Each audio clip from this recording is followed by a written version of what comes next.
would try to learn, in fact we try to set a lower bound on comparison based sorting. Now the question arises, what is comparison based sorting?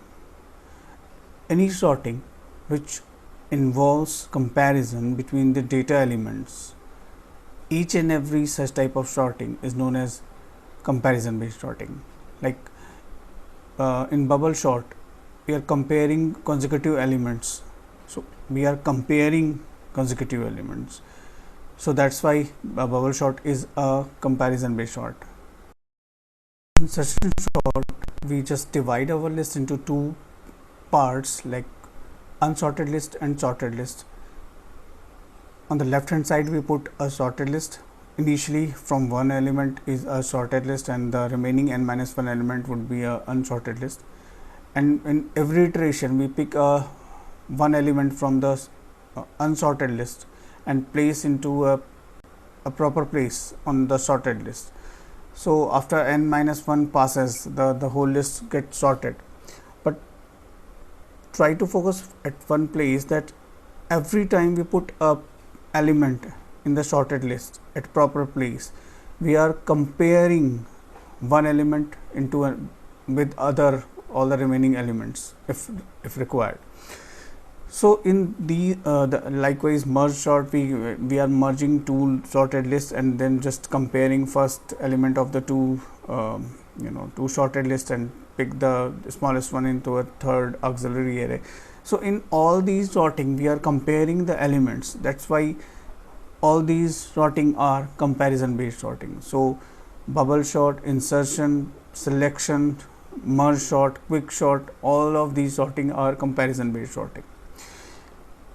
The complexity of these sorting algorithms varies, like bubble sort, insertion sort in average case takes O(n) square. In like if we talk about the merge sort takes n log n in all the cases. Like quick sort in average, in best case it takes n log n. So n log n seems to be something which any sorting algorithm could not go below n log n. I mean to say, there is no algorithm seems to be that which can sort the list for guaranteed in less than n log n time, and that is the fact, and that is what we are going to prove. Any comparison based sorting could not sort a list earlier than or lesser than n log n. Now, is it difficult or is it easy to prove? I mean, there is if we have to prove a lower bound for a particular algorithm, we know the algorithm, and that's why we could compare, we could count the comparison, and that's why we could say anything about lower bound of that particular algorithm. But here in this case, we are not talking about any particular algorithm. We are generalizing that any comparison based sorting could not sort a list earlier than n log n. So that is a very interesting fact. And how could we do that? Let's see how try to understand what a comparison based sorting does. Suppose this is an algorithm. It could be a bubble sort, it could be a merge sort, it could be a quick sort, any sorting which is comparison based. It takes a input list and produces a sorted list. Now if I ask you, then what is the difference between this L1, let's say, and I am giving the output name L2. So there is an algo which takes input list named L1 and produces a list named L2. Of course, the size of L1 and L2 would be same. But what is the difference between L1 and L2? Data are same, size of both lists are same. The difference is L2 a particular permutation of L1. or L1 is a particular permutation of L2, but since we are talking about output, so we are saying that L2 list is a particular permutation of L1 list. So if there is if suppose there are elements, let's say 7 and 2, then 5, the output would be 2, 5, 7. So elements are same, only order differs. So what I would like to say here, that this algorithm takes a list and produces its a particular permutation, and converting this list L1 to a particular permutation L2, it makes some comparison, and we are going to prove that those number of comparison has a lower bound, and that is n log n, where n is the number of elements in a input list. Now suppose there are 3 elements named A1, A2, A3. The value could be anything, and we are going to sort those elements. So any algorithm, what it does, it simply compares the elements, and what it actually does when it compares 2 elements, and there is a result. So A1 is less than equal to A2. So either this condition will be true or false. If true, what happened? If false, what happened? Different algorithm takes different actions, but suppose we have 3 elements A1, A2, A3, and we are going to sort those elements. Then what any comparison based sorting does is simply choose 2 elements, compare it, and accordingly take some action. Like bubble sort would initially take A1 and A2. For quick sort or maybe selection sort, they might choose any 2 elements of data. It depends which 2 elements, it depends on algorithm, but they choose 2 elements from the data, compare, make a comparison between these 2 elements, and on the basis of that they take some action. Different algorithm takes different action, but what is the goal of those action? They simply try to put A1, A2, A3 into a particular permutation, so that A1, A2, A3 will be in a sorted order, a particular permutation of A1, A2, A3. So let's try to understand these things with the decision tree. So instead of A1, A2, A3, there is in this tree it's simply written 1, 2. So 1 means A1 and 2 means A2, likewise 3 means A3. So if we compare between A1 and A2, so A1 is less than A2, whether if we are comparing if A1 is less than A2, if this is true,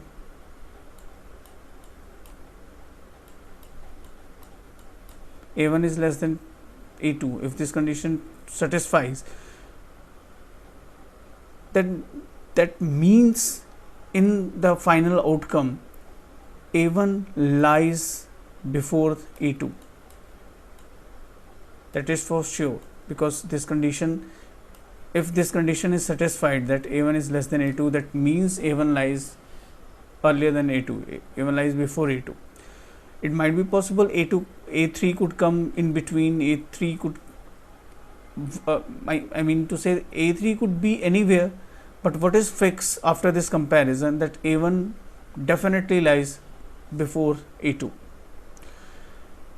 Likewise, if this the position of A1 and A2, relative position of A1 A2 is fixed, then we try to understand what would be the position of A3.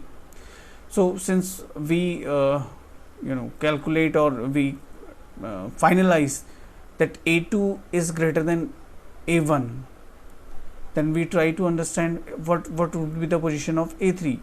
So if we are comparing A3 with A2, so if A2 is less than equal to A3, that means A3, if this condition is true, A2 is less than A3, if this condition true, that means A3 lies after A2. So that would be a particular permutation, A1, then A2, then A3.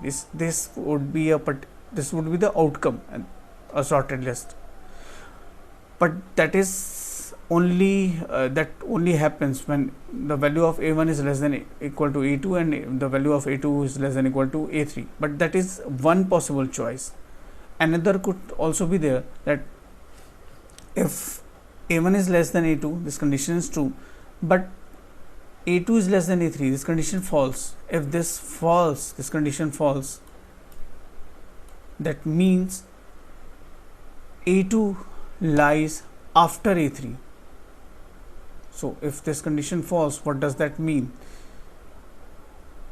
a1 is less than a2, this condition true, that means a1 would come before a2, and then we compare a2 is less than a3 and this condition false. If a2 is less than a3 and that condition false, that means a2 is not less than a3, and if a2 is not less than 3, then a3 could appear here and could also appear here.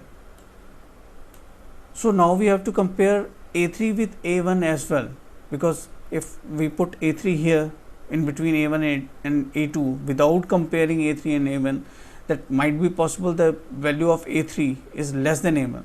So in order to place a3 at correct position, we have to compare a3 with a1 as well. So here at this particular node we are comparing a1 with a3, and now if this condition true, means a1 is less than a3, if this condition true, that means a3 would lie at this position. If a1 is less than a3, this condition is true, then a3 would lie here. If this condition is true, then. But if this condition false, then a3 would be the first element, then that means in that case a3, then a1 and then a2. Likewise on this on the right hand side of the tree. So what I try to say, that we are making a decision tree and each and every leaves is a particular permutation of given data. For example, we have taken 3 elements, but you could compare with n number of elements, a particular decision tree would be created. Now what we try to prove, that what is the height of this tree and how height is related to a lower bound of the tree, lower bound of the comparison based sorting. So what any comparison based sorting does, it simply creates a decision tree, it follows a decision tree, and it terminates at some particular permutation. It could terminate at some particular termination point at particular leaf, and the height of tree is related to the complexity of algorithm. Like every time we are extending the branch of the tree. So what is the height of tree is directly proportional to the number of comparison, means the complexity of the algorithm. So as a tree grows, as the number of element grows, the height of tree grows and the complexity in terms of n grows. So if we calculate the height of a tree, so that would be the lowest cost of the comparison based sorting. That means no comparison based sorting could take decision before this height for guarantee. I mean, if you are talking about randomized algorithm, that might say up to this height, that after this point, after that much of comparison, list could be sorted on the basis of some heuristic or on the basis of some random input. So that is, there is no guarantee of your answer if you are choosing those algorithms. But if you like a deterministic algorithm which produces with 100% guarantee a sorted list, then that algorithm has to traverse the whole tree.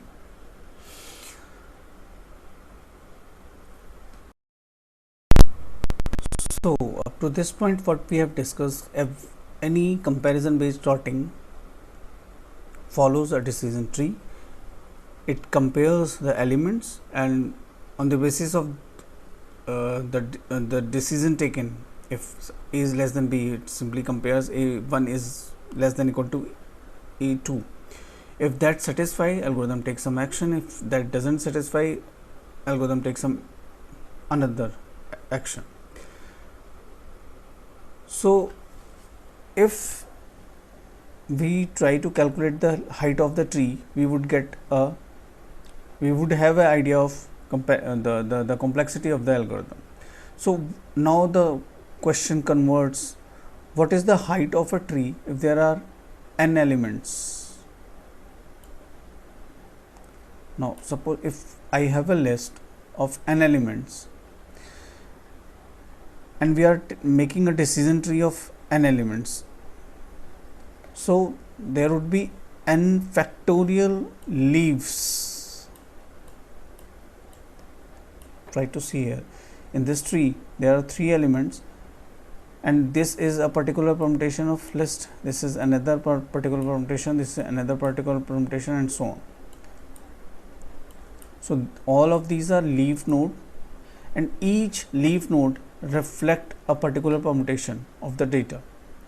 Now if there are n element in the list, so and we are creating a decision tree for this particular list which has n elements, then that decision tree would have factorial n leaves. Why factorial n? Because this is a particular permutation 1, this is permutation 2, then permutation 3, third permutation, fourth permutation, fifth permutation, and so on. So if there are n elements, then total number of permutation is factorial n.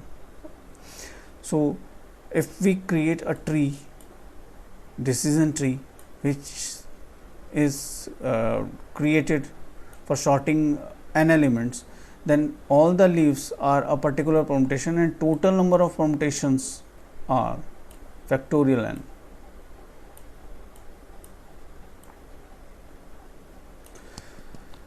So the height of the tree would be what? If there are, now if the I put a question like this, if there is a binary tree, complete binary tree, and if there are L leaves, let's say if there are L leaves, then what would be the height of this tree? Then log L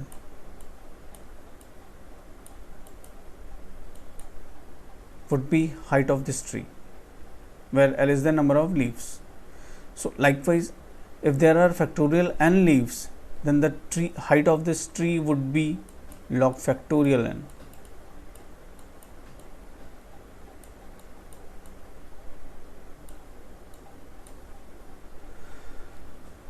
So why we are discussing about the height of this tree? Because any algorithm would take sum of the path to reach a particular permutation. That's why we are talking about height of the tree, that for every comparison algorithm have to traverse a path length. So whatever the height of the tree, that much of comparison are required for any particular algorithm. So that would be the lower bound, because we can't say at this particular depth or height that list is sorted, because all the leaf nodes are here. So till we are here is at the leaf level, we can't say list is sorted for guarantee, and that's why this is the lower bound of the algorithm for sorting an algorithm.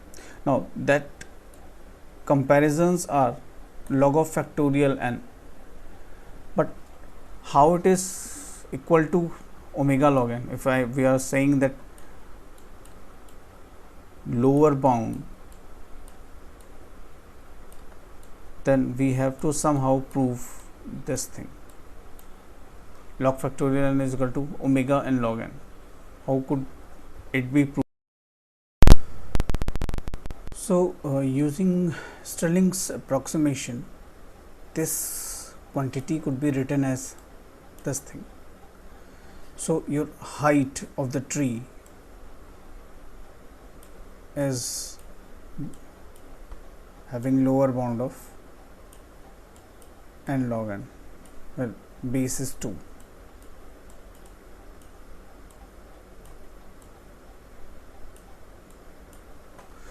So if the height of the lower bound on the height is that much omega of n log n, that means any comparison based sorting which compulsorily have to follow a decision tree of permutations of the elements could not having less height than this this quantity n log n. So on the basis of that, we could say any comparison based sorting having lower bound n log n. So thank you.